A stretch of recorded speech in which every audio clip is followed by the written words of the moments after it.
సహాయం చేశాడు. ఇంకా ముందే తీసుకోవాలా, కానీ నేనే తొందరగా లోపడలేదు దేవునికి. అంటే నేను అక్కడికి ఆ స్థలంకి వెళ్ళిన తర్వాత కూడా నాకు నిశ్చయిత వచ్చింది, కాబట్టి ఆ స్థలంలో బ్యాప్టిజం కూడా అక్కడే తీసుకోవాలని నేను అలా వాయిదా వేస్తూ వచ్చినాను. సరే, నేను బాప్తిజం తీసుకున్నాను. బాప్తిజం సాక్ష్యంలో ఏం అడుగుతారు కదా, నీ కష్టం వస్తుంది, శోధన వస్తుంది, నిలబడతావా, అట్లా అడుగుతారు. ఒక్కొక్కరిని నిలబెట్టి అడిగేవాళ్ళు ఆ రోజులలో. నేను కూడా జవాబు చెప్పాను, కానీ కష్టమేమి వస్తుందబ్బా అనుకున్నాను. ఎందుకంటే క్రైస్తవ కుటుంబంలోనే కదా నేను పుట్టింది అక్కడే, పెరిగేది అక్కడే, ఇంకా కష్టమేమి వస్తుంది అని అనుకునేదాన్ని. అయితే కొంతకాలానికి నాకు ఆరోగ్యం బాగాలేదు. ఆరోగ్యం బాగాలేకపోతే హాస్పిటల్కి వెళ్తే డాక్టర్ అన్నారు, చూసి మీ ఫాదర్ని తీసుకుందా అన్నారు. మా నాన్నగారిని అప్పుడు వేరే ఊర్లో జాబ్ చేసేవాళ్ళు, తీసుకొని వెళ్తే డాక్టర్ అన్నారు అడ్మిట్ చేయాలా, ఈ బాబుకు కిడ్నీ ప్రాబ్లం ఉంది అన్నారు. అసలు నేను బాగా తిరుగుతున్నాడు, కాకపోతే కొంచెం బాగాలేదని చెప్పేసి వెళ్ళాడంతే. ఒక వారం హాస్పిటల్లో అడ్మిట్ చేసినారు.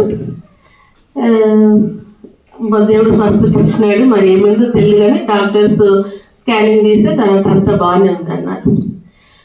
అయితే నేను బ్యాప్టిజం తీసుకున్న తర్వాత నుంచి దేవుడు నన్ను సేవకు వర్తమానాలు ఇస్తుంటే దేవుడు నన్నే పిలుస్తున్నాడు అని నాకు అనిపించేది.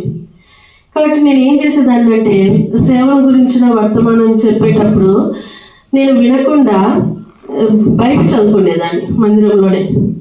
అంటే వింటే దేవుడు నన్ను కూడా పిలుస్తాడేమో, ఎందుకు నాకు మనసు అట్లా అనిపిస్తుంది అని చెప్పేసి నేను ఆ వర్తమానాలు వినకుండానే బైబిల్ చదువుకుంటా అట్లా ఉండేదాన్ని.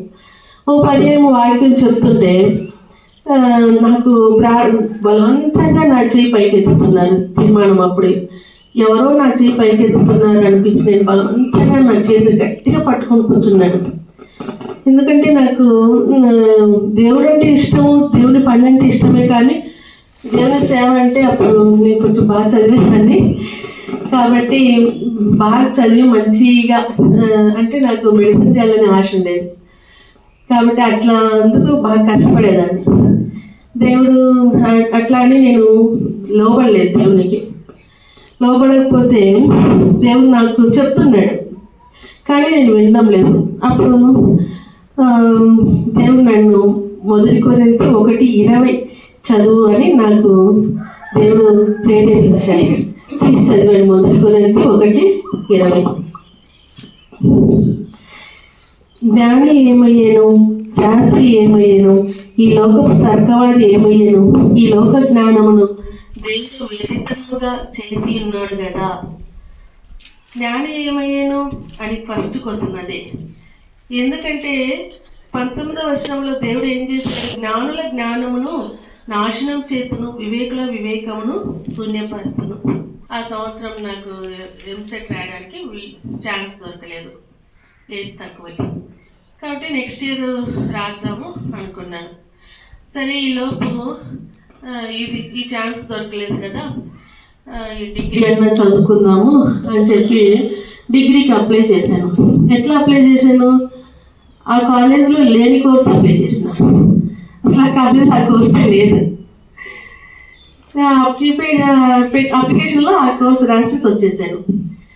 అడ్మిషన్స్ జరుగుతున్నాయి, కానీ నా పేరు పిలవట్లేదు. నాకు అర్థం కాదు ఎందుకు అబ్బా నా పేరు పిలవట్లేదు అని. ఎందుకంటే తర్వాత మా నాన్నగారు వెళ్ళి అడిగితే ఇది రీజను, లేని గ్రూప్ పెట్టినారు అని చెప్పారు. సరే, ఇంకా ఎలాగో మార్కులు ఉన్నాయి కదా అని చెప్పి ఇచ్చేసినారు. కానీ నా చదువు ఎలా కొనసాగిందంటే, అనారోగ్యం అన్నా వస్తుంది, ఫెయిల్ అన్నా అవుతున్నా. ఎగ్జామ్స్ వచ్చేటప్పటికి ఏదో ఒక అనారోగ్యము. ఎంత అనారోగ్యం అంటే నేను కనీసము కొన్నిసార్లు కళ్ళు కూడా తెరవలేనంతగా తలపోటు విపరీతంగా వస్తుంది. లేదు, కొంచెం ఎలాగైనా వెళ్ళి రాశానంటే ఏదో ఒక సబ్జెక్టు ఫెయిల్ అయిపోతుంది. నాకు ఆ సబ్జెక్టులన్నీ నాకు ఎట్లున్నాయంటే, ఫస్ట్ టైం చదువుకి వెళ్తే చదివే వాళ్ళకి ఎంత కష్టంగా ఉంటుందో నాకు అట్లా కష్టం అనిపిస్తుంది. అయినప్పటికీ కూడా నేను మానేశానంటే మానేలా, అలా అయినా సరే కంటిన్యూ చేస్తున్నాను.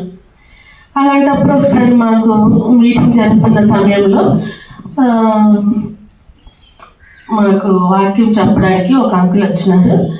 ఆయన ఏం చెప్పారంటే, ఈ సేవల గురించి వాక్యం చెప్తూ సామెతలు 29:1 చెప్పినారు. ఎన్నిసార్లు గర్తించినాను, లోపడని వాడు మరి తిరుగు లేకుండా హఠాత్తుగా నాశనమగును అని. ఆ వాక్యము ఆయన ఏమన్నారంటే, సువార్తలో చెప్తాము ఎక్కువగా ఈ వాక్యాన్ని, కానీ ఈరోజు దేవుడు నేను పిలుస్తున్నప్పటికి కూడా నువ్వు లోపడకపోతే నువ్వు కూడా హఠాత్తుగానే చేస్తావు అని చెప్పారు. కాబట్టి ఆ రోజు నేను ఇంకా దానికి భయపడి తీర్మానం చేసుకున్నాను, ప్రభా హఠాత్తుగా చచ్చిపోవడము అంటే దేవుడికి లోపడకుండా ఎంతో భయంకరమైన విషయమే కదా. సరే ప్రభా నేను నీ సేవకు లోపడతాను అని తీర్మానం చేసుకున్నాను. కానీ తీర్మానం చేసుకున్న వాళ్ళు నిలబడమన్నారు. అమ్మో, నిలబడడానికి నాకు ఎక్కడ ధైర్యం ఉంది, ఇంకా నేను నిలబడలేదు, అసలు నిలబడలేదు. ఎన్నిసార్లు చెప్పారు కానీ నేను నిలబడలేదు. అయితే మా ఇంట్లో తర్వాత మెల్లిగా తెలిసింది. మా అమ్మకు కూడా అనిపిస్తుందంట ఆ రోజు నేను తీర్మానం చేసుకుంటానేమో అని. అందుకే మా అమ్మ కళ్ళు తెచ్చి చూసిందంటే కానీ నిలబడమన్నప్పుడు నేను నిలబడలేదు కదా, మా తిరగలేదులే తీర్మానం అనుకున్నాను. తర్వాత ఆ ఊర్లోనే మా నాన్నగారి చెల్లి కూడా ఉంటుంది కనుక అట్లాగే అనిపించి తను కూడా చూద్దాము అని కళ్ళు తెరిచేటప్పటికి కళ్ళు తెరవద్దు అని చెప్తున్నారు. అట్లా వాళ్ళకి డౌట్ వచ్చింది. కానీ నేను ఇంట్రెస్ట్గా అన్నిట్లో ఉంటున్నాను, చురుగ్గా టైంకి మందిరానికి వెళ్ళడము, అన్నిట్లో చక్కగా అది పెద్దాటి వాళ్ళతో హాస్టల్ మినిస్ట్రీకి అట్లా పంపించేవాళ్ళు, వాళ్ళకి హెల్ప్గా సండే స్కూల్కి అని అలా వెళ్తున్నాను. కానీ దేవుని సేవ అంటే మాత్రము నాకు అంత ఇంట్రెస్ట్గా లేదు. అయితే ఇంకా మా ఇంట్లో తెలిసిన తర్వాత మా అమ్మ అన్నారు, నువ్వు చదువుకొని వెళ్ళు, లేదంటే చదువు పిల్లలు ఎక్కువ మంది ఉన్నారు కదా, చదివించలేక సేవకు పంపించదు అంటారు అని అన్నారు. కానీ నాకు చదువులో ఎంత ఎంత అనారోగ్యాలతో అంటే చాలా అనారోగ్యాలు వచ్చేసాయి నాకు అసలు. తర్వాత నాకు జాయింట్ పెయిన్స్ వచ్చేసాయి, నేను ఒకదాని తర్వాత ఒకటి. కానీ అట్లా అనారోగ్యాలతోనే నేను కొనసాగించేశాను. అయితే సరే మొత్తానికి ఒకరోజు దేవుడికి తీర్మానం చేసుకొని, ప్రభా నేను ఎప్పటికైనా రావడానికి రెడీనే, మా ఇంట్లో నువ్వు మార్గం సరళం చెయ్యి, అయితే నేను ఎక్కడ నీ సేవ చేయమంటావు, ఎక్కడికి వెళ్ళాలా అని నేను ప్రార్థన చేశాను. ప్రార్థన చేస్తే అప్పటికి నాకు తెలిసిన స్థలాలు, 1 హెబ్రోను, 2 గుంటూరులో సియోన్ ప్రార్థన మందిరం. ఎందుకంటే అక్కడ చదువుకుంటున్న రోజులలో ట్రైనింగ్ వాళ్ళు చూశాను అక్కడ, ఇక్కడ కూడా దేవుని సేవకు తరబేతి ఇస్తారా, దేవదాసకులో దేవ సహాయం అంకులు ఉండేవాళ్ళు అనిపించింది. ప్రార్థన చేసుకుంటే నాకు మా ఇంట్లో వాళ్ళేమో హెబ్రోన్ అంటున్నారు. సరే దేవుని చిత్తం కనుక్కుందామని నేను కొన్ని సూచనలు పెట్టుకున్నాను. ఆ రోజు మీటింగ్కి వెళ్ళాము. మీటింగ్కి వెళ్తే దేవుడు అడిగాను, ప్రభా హెబ్రోన్కి వెళ్ళాలైతే హెబ్రోన్ గురించి నువ్వు చెప్పు, లేదు అక్కడ గుంటూరులో సియోన్ ప్రార్థన అంటే సియోన్ గురించిన మాట వస్తే నేను నీ చిత్తం ఏదైతే అది నా ఇష్టమే కాదు, ఏది నీ ఇష్టమో అది అని ప్రార్థన చేసుకున్నాను. ఆ రోజు పాట దేవునికి మహిమ పాటలో సియోను నగరుకు సొంపుగా తెచ్చాను తన కృప ద్వారానే అని ఉంటుంది. అప్పుడు ఆ పాట పాడినప్పుడు నాకు అర్థమైపోయింది దేవుడు నన్ను సియోన్ ప్రార్థన మందిరానికి వెళ్ళమంటున్నారని. అయితే అప్పుడు అట్లా దేవుని సేవ చేస్తున్న వాళ్ళు ఆ అంకులు అని ప్రార్థన చేశాను, ప్రభు నేను అక్కడికి వెళ్ళటం మీ చిత్తం అయితే అక్కడ సేవ చేస్తున్నటువంటి అంకుల్ గురించి ఏదైనా చెప్పాలా అని ప్రార్థన చేసుకున్నాను. అంటే బైబిల్లో ఏదైనా వాక్యం రావాలంటే అర్థం ఉంది, కానీ అక్కడ సేవ చేస్తున్న వాళ్ళ గురించి వాళ్ళ విషయాలు చెప్పాలి అంటే అది కష్టం కదా. అట్లా అనుకోని నేను అక్కడ దేవుని సేవ చేస్తున్న దేవసేవకుల గురించి చెప్పాలి, ఈ మీటింగ్ అయ్యేలోపు అని ప్రార్థన చేసుకున్నాను.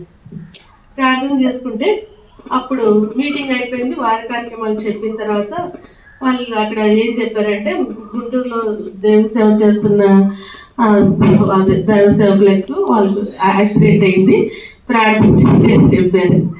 ఇంకా నాకు పూర్తి కన్ఫామ్ అయింది. నేను కానీ మా ఇంట్లో ఒప్పుకోలేదు అసలు. చాలా కాలము ఒప్పుకోలేదు. చాలా కాలం అంటే 1-2 సంవత్సరాలు కాదు, దాదాపు 7 సంవత్సరాలు. ఎందుకంటే నేను ఏది చెప్తే దానికి ఆపోజిట్ అంటే పేరెంట్స్గా వాళ్ళ ఆలోచనలు కరెక్టే. ఎప్పుడనంటే ఎవరు ఇష్టపడరు, అందరికి ఇష్టమే కదా బక్సింగ్ అంకుల్ ఉన్న ప్లేస్ అట్లా అని చెప్పేసి. అయితే కొంతకాలానికి బక్సింగ్ అంకుల్ మహిమలోకి వెళ్ళిపోయారు. అప్పుడు నన్ను ఏదో బ్లేమ్ చేయడం, నన్ను ఏదో టెస్ట్ చేయడం పర్లేదు, ఉన్న సంఘస్థులకి అందరికీ చెప్పేసేదన్నమాట ఆంటీ. సరే నేను ఇట్లాంటి పరిస్థితుల మధ్య వెళ్ళాను. కానీ నేను ఆ ప్లేస్కి వెళ్ళడము, నేను సాక్ష్యం చెప్పమన్నాను. నన్ను వెళ్ళే రోజు చెప్పమంటే నేను చెప్పాను. నాకు కూడా ఇష్టం లేదు ఆ ప్లేస్కి వెళ్ళడము. అయితే దేవుడు నన్ను వెళ్ళమన్నాను.